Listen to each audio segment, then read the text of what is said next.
Next concentration term is normality. देखिएगा ध्यान से, डिफाइन करते हैं सबसे पहले, it is the number of gram equivalent weight of solute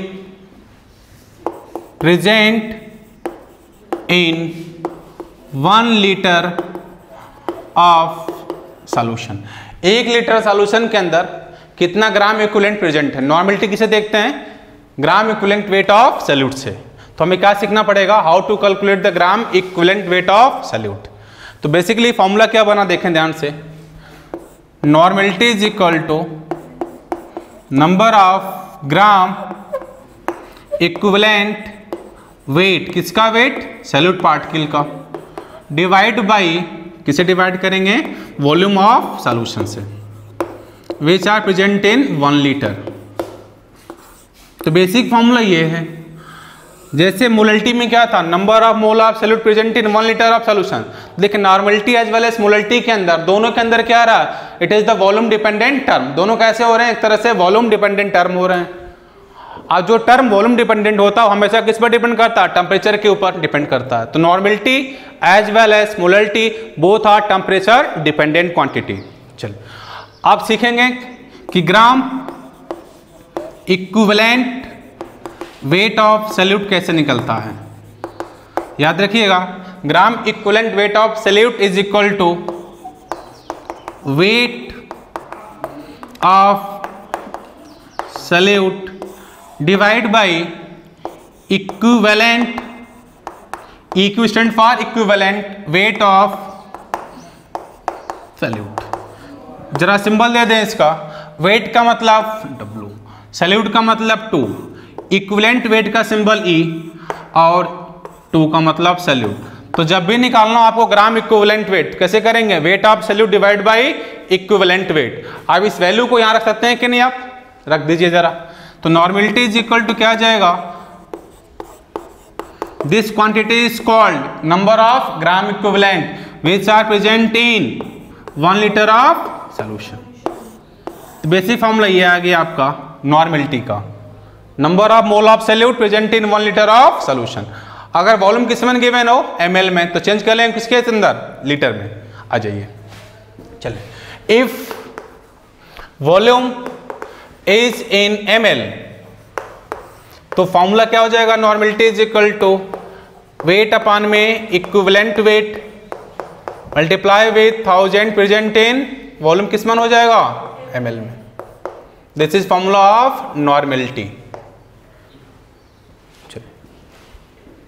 this is formula of normality. आगे चलते हैं। फाइनली मुझे क्या देखा, normality is equal to weight of solute divide by equivalent weight of solute which are present in 1 litre of solution. This E2 is called equivalent weight of solute. कैसे निकलेगा E2 is equal to molecular weight of solute divide by valency factor. चलिए, तो E2 is equal to molecular weight का symbol क्या ले ले जा, 2 stand for solute, this X is called valency factor. तो जब भी आपको E2 निकालना पड़ेगा तो क्या करेंगे, molar mass that is molecular weight of solute divide by valency factor. अब इस E2 के वैल्यू को यहां पर पुट कर दें जरा, तो क्या आ जाएगा, normality is equal to weight of solute. देखिए ध्यान से, E2 क्या आ गया, मॉलिक्यूलर वेट अपॉन में वैलेंसी फैक्टर X आ जाएगा ऊपर। फिर कहां प्रेजेंट है बताइएगा, ऑलरेडी ऊपर क्या है 1000, नीचे क्या बताओ V in ml। आज जरा बताओ, this quantity is known as molarity, this quantity is known as molarity. This is number of mole of solute present in 1 litre of solution. तो normality is equal to this X multiply with molarity. तो जब भी आपको normality पर approach बनाना हो तो क्या करें, सबसे पहले आप मोलरिटी को निकालें, multiply with something, that something is called valency factor. अगर वैलेंसी फैक्टर 1 होगा तो नॉर्मेलिटी और मोलरिटी की वैल्यू क्या है, बिल्कुल इक्वल आनी चाहिए। नॉर्मेलिटी क्या था, number of gram equivalent present in 1 litre, unit क्या हो जाएगी, ग्राम इक्विवेलेंट पर लीटर हो जाएगी कि नहीं।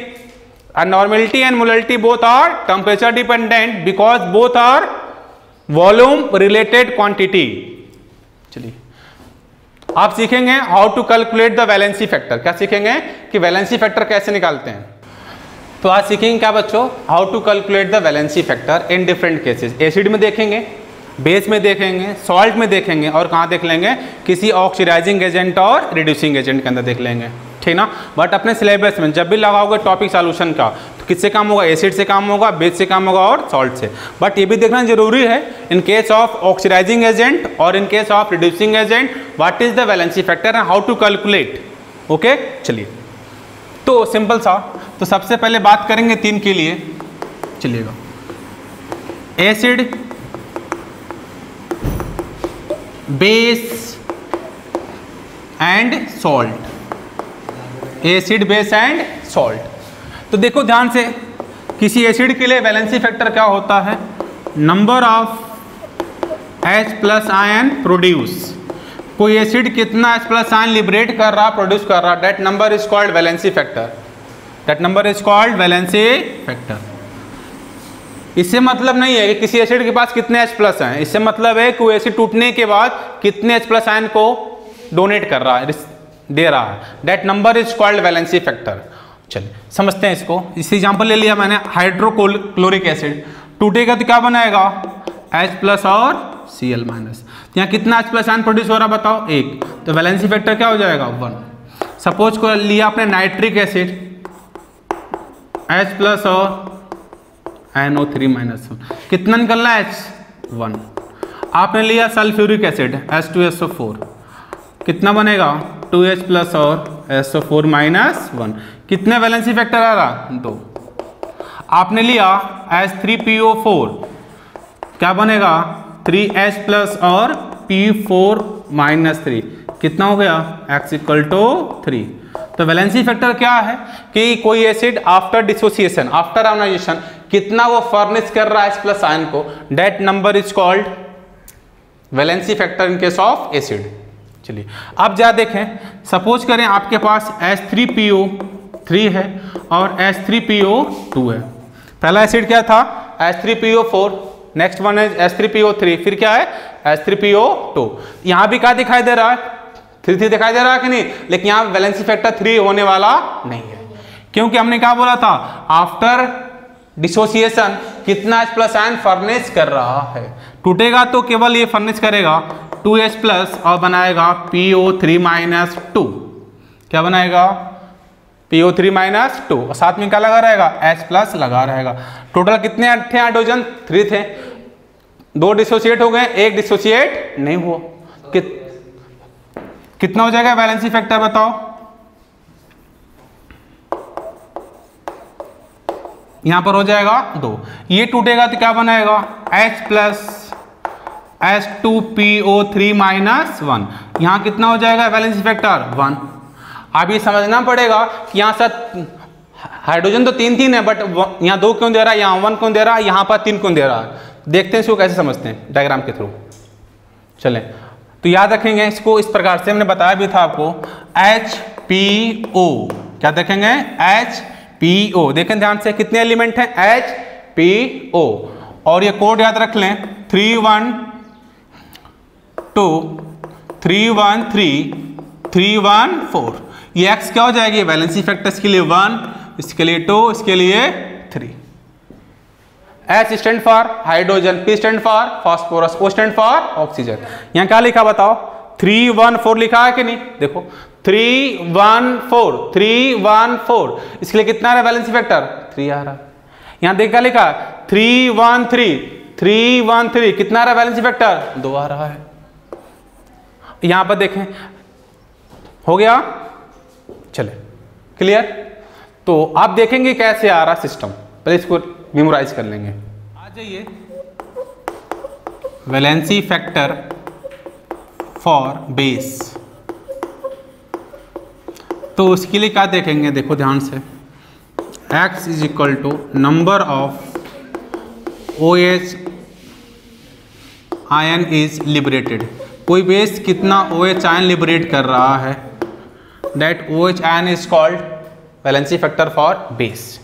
As example, sodium hydroxide, it will furnish and OH minus 1. Valency factor is 1 in this case. Second example, magnesium hydroxide, Mg plus 2, 2 OH minus 1. It will furnish X equal to 2. Aluminum hydroxide, it will furnish X is equal to 3. देखें ध्यान से, तो basically क्या देखते हैं कि कोई base कितना OH आयन लिबरेट कर रहा है, that number is called valency factor. चलिए फिर देखते हैं वैलेंसी फैक्टर फॉर सॉल्ट. तो in case of salt, X is equal to number of magnitude of charge present in any ion without sign. क्या लिखा, जरा समझते हैं इसको एग्जाम्पल के फॉर्म में. मान लीजिए मेरे पास AlCl3 एक तरह का सॉल्ट है. जब ये टूटेगा तो क्या बना लेगा, Al+3 और 3Cl-1. मुझे क्या देखना है, किसी एक आयन पर देख लो. क्या लिखा, विदाउट साइन. साइन से कोई मतलब नहीं है, तो किसी एक आयन पर देख लें. फिर तो यहाँ बताओ चार्ज देखना, क्या देखना मुझे, number of magnitude of charge we have to seen. अगर हम देखें Al पर, तो ये बताओ कितना Al है, 1 है, और एक Al पर कितना चार्ज है, 3. कितना जाएगा, 3. आप यहाँ देख लें Cl के ऊपर, कितने Cl हैं, 3. चार्ज कितना है, 1, तो वे कितना जाएगा, 3 आ जाएगा. तो वैलेंसी फैक्टर का मतलब क्या होता है, कितना मैग्नीट्यूड ऑफ चार्ज है पर आयन देख लो विदाउट एनी साइन. क्योंकि किसी भी सॉल्ट के अंदर जितना प्लस होगा उतना ही तो माइनस होगा, तभी तो AlCl3 न्यूट्रल मॉलिक्यूल था. सॉल्ट कैसे होता है, न्यूट्रल मॉलिक्यूल. जितना पॉजिटिव पार्ट होगा उतना ही क्या होगा, नेगेटिव पार्ट. क्या देखते हैं यहाँ पर कि पर आयन चार्ज कितना किसी केटायन या किसी भी एनायन पर, that number is called valency factor for acid, base and salt. As we know that finally normality is equal to X into molarity. Finally क्या है, normality equal to X into molarity. This X is called valency factor, M is called molarity of solution. उसके बाद देखें ध्यान से, normality unit क्या होगी, gram equivalent per litre. Third point, normality is temperature dependent. Temperature dependent.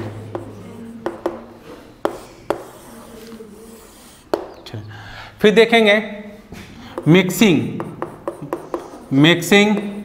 Of 2 और मोर solution. जब 2 या 2 से ज़्यादा सॉल्यूशन को मिक्स करेंगे और मिक्सिंग करने के बाद जो फाइनल सॉल्यूशन बनेगा उसकी नॉर्मेलिटी क्या होगी, जैसे आपने मोलरिटी में देखा था.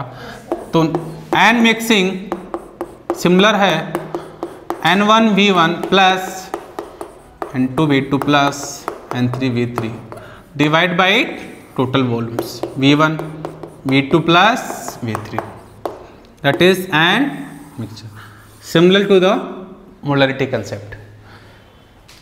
Next topic is dilution of solution. तो जब आप डाइल्यूशन करेंगे as like molarity, N1V1 is equal to N2V2, जैसे M1V1 is equal to M2 और V2. This is the final topic of normality.